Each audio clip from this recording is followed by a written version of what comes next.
ได้ยินคุยมีความสุขก็ไม่ว่าหรอก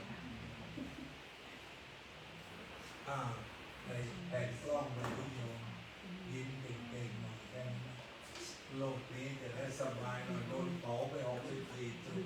บอก13 จุดเรายิ้มที่นี่ก่อนแล้วกัน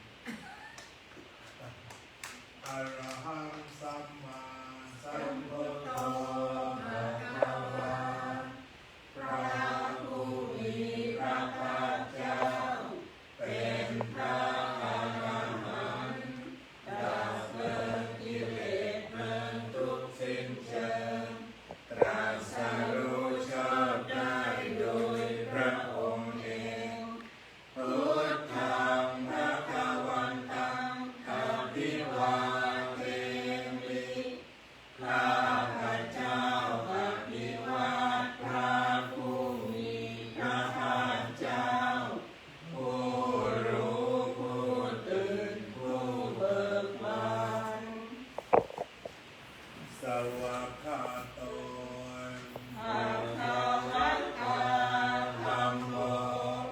พระธรรมเป็นธรรมที่พระผู้มีพระภาคเจ้าตรัสไว้ดีแล้วธัมมังนัมมัสสามิข้าพเจ้านมัสการพระธรรมปฏิปันโนภะคะวะโตสาวกสังโฆพระสงฆ์สาวกของพระผู้มีพระภาคเจ้าปฏิบัติดีแล้วสังฆังนะมามิข้าพเจ้านอบน้อมพระสงฆ์สูงไหมเสียงระดับนี้โยมต้องโหนใช่ไหมอาตมาฟังดูโหนนิดหน่อยท่านธรรมยังพุทธัสสะปะคะวะโตภุพพะคณมการังกโรมาเซเอาละนะโมตัสสะภะคะวะโตเป็นแล้วใช่ไหมน้อมแด่พระผู้มีพระภาคเจ้าพระองค์นั้นอรหันโตซึ่งเป็นผู้ไกลจากกิเลสสัมมาสัมพุทธัสสะตรัสรู้ชอบได้โดยพระองค์เองนะโม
ภิตุติงตะโรมะเสโยโสสวากขาโตภะคะวะโตธัมโมหลักธรรมนั้นใดเป็นสิ่งที่พระผู้มีพระภาคเจ้าได้ตรัสไว้ดีแล้วสันทิฏฐิโกเป็นสิ่งที่ผู้ศึกษาและปฏิบัติพึงเห็นได้ด้วยตนเองอากาลิโกเป็นสิ่งที่ปฏิบัติได้และให้ผลได้ไม่จำกัดการเอหิปัสสิโก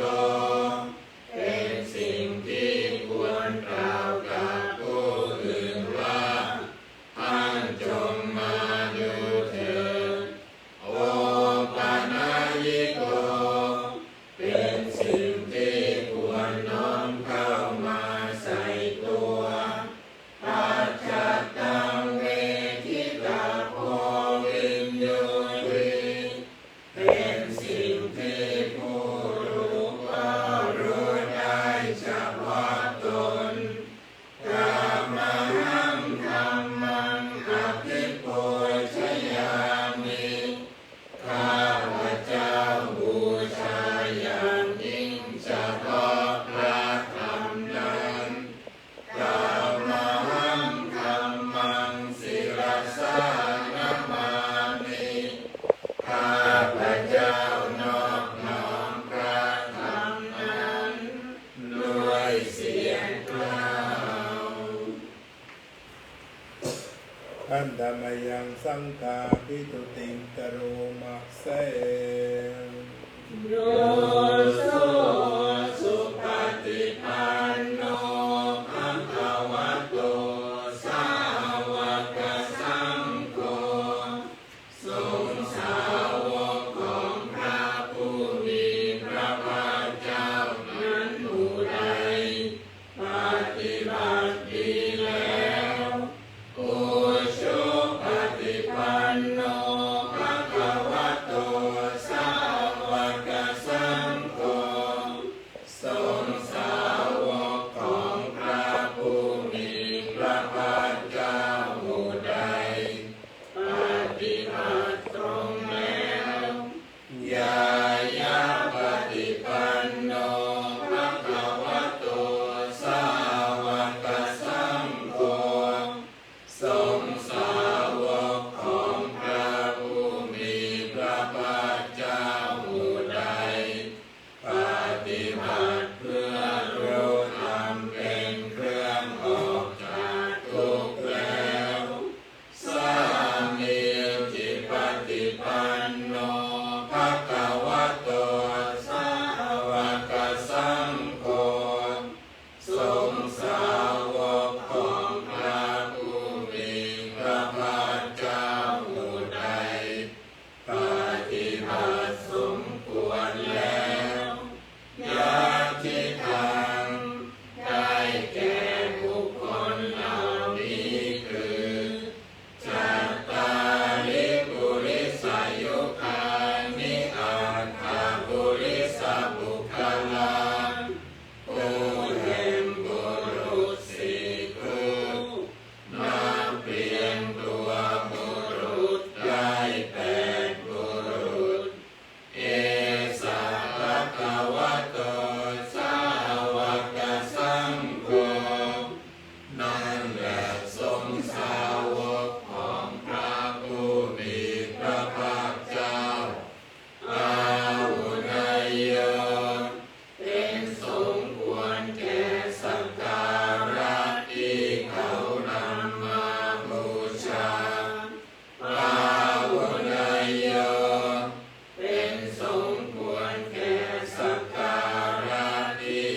อันธรรมยังรัตนัตยปนามกาตาโย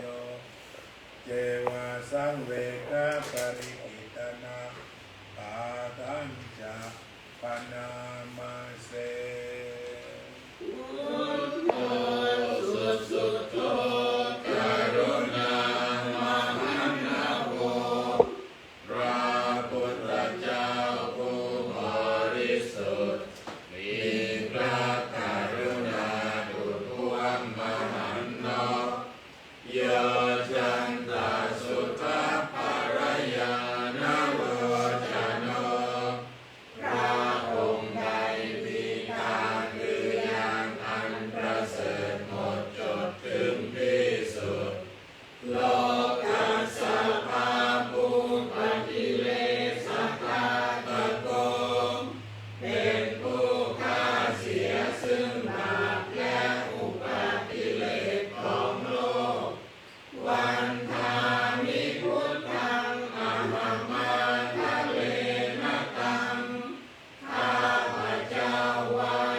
กขาและธรรมเป็นเครื่องเลี้ยงชีวิตของภิกษุทั้งหลายตังโนพรหมจาริยังมิมัสสะเกวรัสสะทุกขคันธัสสะอันตกิริยายาสัมวัตตุขอให้พรหมจรรย์ของเราทั้งหลายนั้นจงเป็นไปเพื่อการทำที่สุดแห่งกองทุกข์ทั้งสิ้นนี้เถิ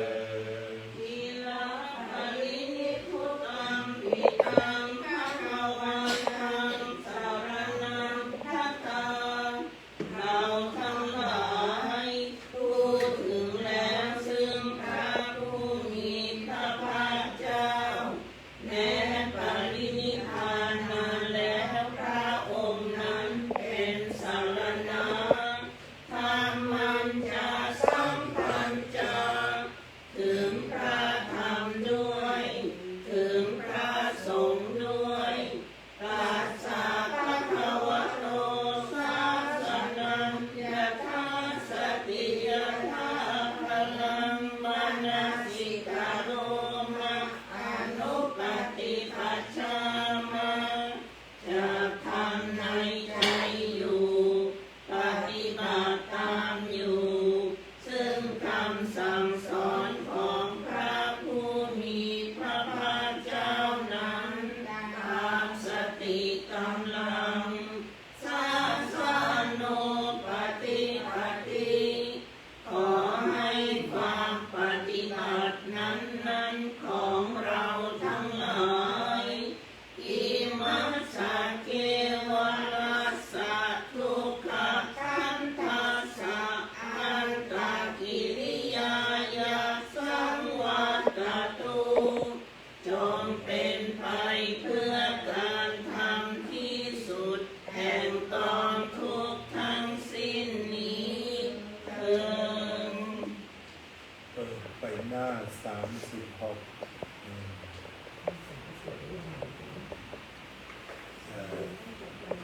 ของลุงกำลังปรับอยู่เดี๋ยวในอนาคตลุงจะสวดสบาย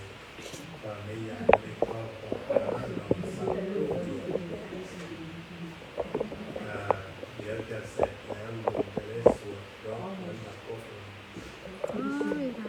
ท่านนามายังสัพพะปฏิตานกาตะโยอานามะเสบุญญาสิทธานิกาตัสสะ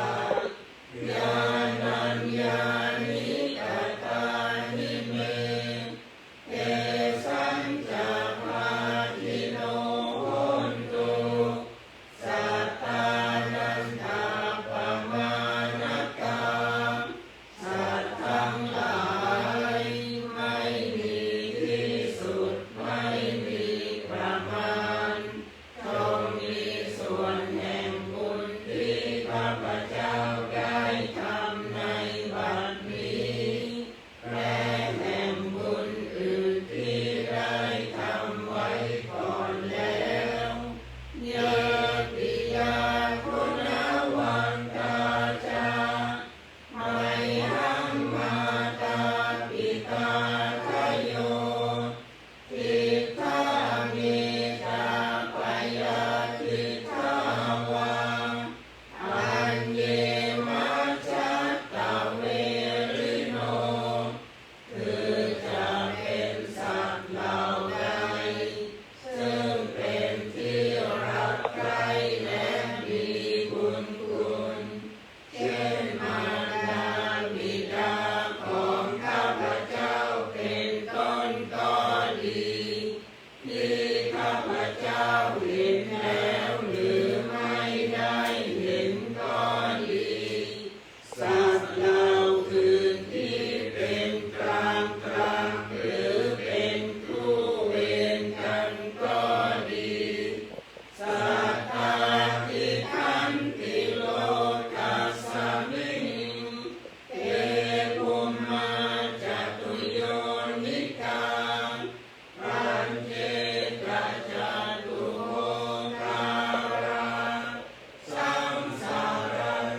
ทานติดต่อกันไปด้วยเถิด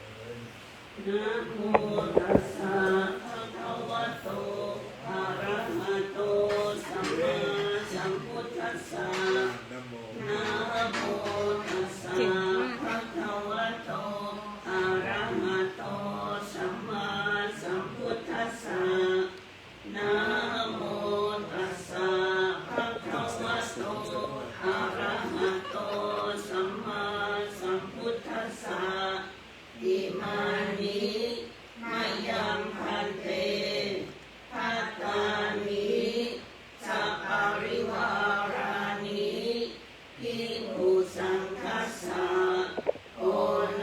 ชยามะสาธุโนพันเต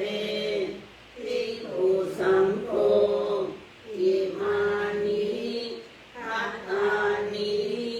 สัพปริวารานิปฏิคันหาตุอัมหากังทีฆารตังทิตายะสุขายะข้าแต่พระสงฆ์ผู้เจริญข้าพเจ้าทั้งหลายขอน้อมถวายซึ่งภัตตาหารกับของบริวารทั้งหลายเหล่านี้แด่พระภิกษุสงฆ์ขอพระภิกษุสงฆ์จงโปรดรับซึ่งภัตตาหารกับของบริวารทั้งหลายเหล่านี้ของข้าพเจ้าทั้งหลายเพื่อประโยชน์เพื่อความสุขแก่ข้าพเจ้าทั้งหลายสิ้นกาลนานเถิด สาธุยะถาวาริวหาปุราปริปุเรนติสาภรังเอวะเมวะอิโตทินังเปตานังอุปปัปปติอิจิตังปฏิตังตุมหังคิปะเมวะสามิจจตุสัพเพปุเรนตุสังกปปาจันโทปนารโสยะถามณิโชติราโสยะถา วิติโยวิวัชชันตุสัพพะโรโควินัสสตุมาเตภวัตวันตรายโยสุขิติกายุโกภวะอภิวาทนาสิริสนิจจังพุทธาปัจจายโนจัตตารโอธรรมาวัฏันติอายุวันโนสุขังภะลัง ปฏิสังขายโยนิโส ปิณปาตังปฏิเสวามิเนวัฏวายะนวกายะนมันตนายะนวิภูชนายะยาวะเดวะอิมัสสกายะสติติยายะปนายะวิริงสุปารติยาบรมจาริยานุกามายะเอติปุรานันจะเวทนังปฏิอังคามินวันจะเวทนังนาอุปาเดสามิยาตราจะมีภวิสติอนวัชตาจะปาสุวิหารุจาติ อนุโมทนาสาธุสาธุสาธุเช่นกันสาธุ excellent excellent excellent